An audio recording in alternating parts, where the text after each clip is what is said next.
መልካቾቻችን በደቡብ ጎንደር ሐሙሲት ከፍተኛ ውጊያ በመደረግ ላይ ይገኛል። በአብይ አህመድ ሰራዊት የተከፈተውን ጥቃት በመመከት የጉና ክፍለ ጦር ሐሙሲት ከተማን ሙሉ በሙሉ መቆጣጠሩን ያገኘነው መረጃ ያመለክታል።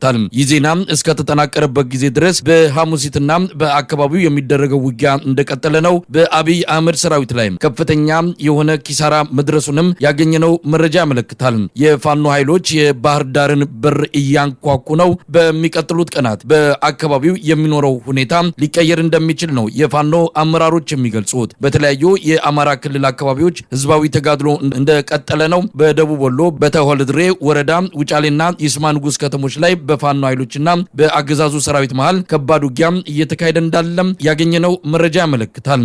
በሐሙሲት ያለውን ሁኔታ በተመለከተ የጉና ክፍለ ጦር የአመራር አባል የሆኑትን ኮማንደር ሀብቴን አነጋግሬያቸዋለሁ። ደቡብ ጎንደር አካባቢ ሐሙሲት አካባቢ ዛሬ ከፍተኛ ውጊያ ሲካሄድ ነው የዋለው። የጉና ክፍለ ጦር የተለያዩ ብርጌዶች የተሳተፉበት ውጊያ ነው ሲካሄድ የዋለው። የአገዛዙ ሰራዊት ከተለያየ ቦታ አቅሙን በማሰባሰብ ወደ አንበሳሜ ለመንቀሳቀስ ባደረገው ጥረት ላይ ነው እንግዲህ ውጊያ የተከፈተበትና ሙትና ቁስለኛ ተደርጎ የተመታው ማለት ነው። እንግዲህ ትናንት ወዲያ እንኳን ዞት የነበረውን የሐሙሲት ከተማንም ጨምሮ ማስለቀቅ የተቻለበት ሁኔታና የተረፈውን ኃይል ወደ ጎን የወጣበትና ከተማውንም አሁን በፋኖ ቁጥጥር ስር መዋል የተቻለበት ጥሩ ስራ ተሰርቷል። ዛሬ ስራው በሰፊው የተቀናጀ እንግዲህ በጠበብት አመራሮች የተመራ ጥሩ ስራ ነው የተሰራው ማለት ነው። ዛሬ ከሰዓት በእነሱ በኩል ጥቃት ተከፍቶ እናንተ በመከላከል ላይ እንደነበራችሁና ይሄ ተቀልብሶ ነው እንግዲህ አሁን የአገዛዙ ኃይል ኪሳራ የደረሰበት። እስቲ የማጥቃት አላማቸው ምን ነበረ? እንዳልኩት ነው እንግዲህ የመከላከል ውጊያ ነው አድርገን እንደገና ውጊያውን ቀልብሰን ማጥቃት የቻልነው። ምናልባት እሱ ባልደረሰባቸው አካባቢዎች በአንዳንድ ቦታዎች ማለት ነው ህዝባችንን በከፋ ችግር እያደረሰብን ላለው ችግር ያን ችግር ለማድረስ ነው እንግዲህ ወደ አንበሳሜ ግስጋሴ ላይ ሳለ ነው እንግዲህ በመከላከል ውጊያ መልሶ ማጥቃት የተቻለውና ሰፊ ኪሳራ ማድረስ የተቻለው። ምንም ጥርጥር የለውም ሰራዊት ለዚህ ህዝብ የሚጨነቅ አይደለም። ይህን ህዝብ ለማጥፋት አጀንዳ አድርጎ እየተንቀሳቀሰ ያለ ሰራዊት ነው። በየደረሰበት ይዘርፋል፣ ያሰቃያል፣ የፈለገውን ሁሉ ያደርጋል። ኢሰብአዊ የሚባለውን ድርጊት ሁሉ የሚፈጽም የድሮን የሀገር መከላከያ ሰራዊት ወይም ደግሞ የአንድን ሀገር መከላከያ ሰራዊት የማይመጥን ሰራዊት ነው። ይህንን ሰራዊት እንግዲህ ዛሬ ሙትና ቁስለኛ ማድረግ ተችሏል። እንዳልከው የመከላከሉን ነው ወደ ማጥቃት ውጊያ ማድረግ የቻለው ማለት ነው ፋኖ። እንደው ባጭሩ ጦርነቱ እንዴት ነበር? ነው በተወሰነ ደረጃ እንግዲህ ሰዓታት የፈጀ ጦርነት ነው። አሁን ምናልባት የተጠናቀቀ አይመስለኝም። ውጊያ ላይ ያላችሁ ነው ወደ እናንተ የደወልኩትና እስቲ ጦርነቱ እንዴት ነበር? የኃይል አሰላለፉ በእነሱ በኩል በእናንተ በኩል የነበረው በአጠቃላይ ጦርነቱ ገጽታ ምን ይመስላል?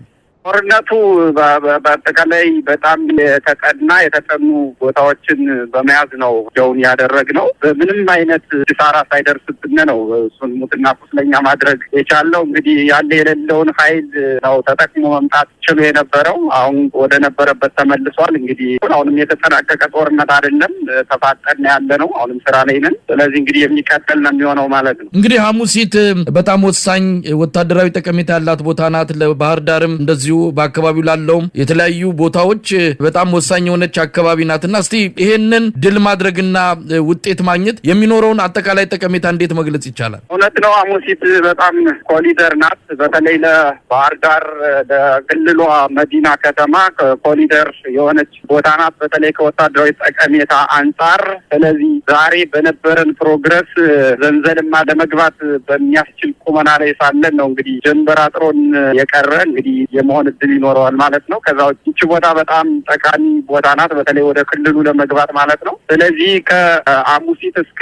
ባህር ዳር ያለው ቀጠና ኦልሬዲ ፋኖ የተቆጣጠረው ቀጠና ነው። የሐሙሲትን ኮሪደር በመስበር ወደ ክልሉ መዲና እንግባ ካልን መግባት የምንችልበት ቁመና ላይ ነው ያለን ማለት ነው። እንግዲህ የባህር ዳርን በር እያንኳኳችሁ እንደሆነ ነው የሚገባኝ። ሰሞኑን የመከላከያ ኤታ ማጆር ሹም የሰጡት መግለጫ ላይ ክልሉም መንግስት 7 ቀን ቀነ ገደብ አስቀምጦ መሳሪያችሁን ሰጣችሁ ወደ ሰላማዊ ህይወት ተመለሱ የሚል ጥሪ አድርጓል። ይሄ ጥሪዎች በሚደረጉበት ጀነራሉም የናንተን አቅም በማሳነስ ከፍተኛ ድል እንዳገኙ በገለጹበት ማግስት ነው እንግዲህ እንዲህ አይነት ድል እንዳገኛችሁ እየገለጻችሁ ያላችሁት። ይህ ምን ማለት ነው? እንግዲህ ከወታደራዊ ሚኒስትር ከወታደራዊ ጠቀሜታ አንጻር ብዙ ማውራት ባልችል ባልችልም እንግዲህ ጨፍጫፊው ብርሃኑ ጁላ እንደሚለው ሳይሆን መሬት ላይ ያለው ሀቅ የተለየ ነው። እንግዲህ ቅድም እንዳልኩ ባህር ዳር ከተማ ጫፍ ላይ ነው የምንገኘው። እንግዲህ ምናልባት የምንሰራቸው በርካታ ስራዎች ይኖራሉ። ስራችን ከሰራን በኋላ ነው የምናሳውቀው። እነሱ የሚሉት የኢሉዥን ዓለም ውስጥ ያሉ ከንቱ ስብስቦች ናቸው። እኛ ስራችን ነው የምንሰራ። ቅድም እንዳልከው በር ላይ ቆመን እቅድ አቅደን እየተንቀሳቀስን ያለን የነጻነት ታጋዮች ነን። ትንቅንቅ ላይ ያላችሁት የጨበጣ ውጊያም እንደነበረ ነው የሰማሁት። የምታስተላልፉት መልእክት ካለ? አዎ የምናስተላልፈው መልእክት እንግዲህ ሁሉም ማህበረሰብ በዚህ ውጊያ የታጠቀውም ያልታጠቀውም ገበሬውም ሁሉን የተሳተፈበት የውጊያ ቀጣይነት ኑሮት ይህንን ስርዓት ለአንዴና ለመጨረሻ ጊዜ ከምድረገጽ እንድናጠፋው እስካሁን እየተደረገ ያለው ትብብር ሰፊው ማህበረሰባችን ይህን ትብብር እንዲቀጥልበት ለሰፊው ማህበረሰባችን እናስተላልፋለን። ከዛ ውጭ ድሉ ይቀጥላል። ድሉ ዛሬም የኛ ነው፣ ነገም የኛ ይሆናል። በተቀናጀና በተጠና መንገድ የታገል ያለን የነጻነት ታጋዮች ነን። ስለዚህ ድሉ ቀጣይነት አለው። ሰፊው ማህበረሰባችን በዚህ ሊኮራ ተስፋም ሊያደርግ ይገባል የሚል አጭር መልእክት ይኖረኛል። በጣም አመሰግናለሁ ኮማንደር ሀብቴ። አመሰግናለሁ መሳይ።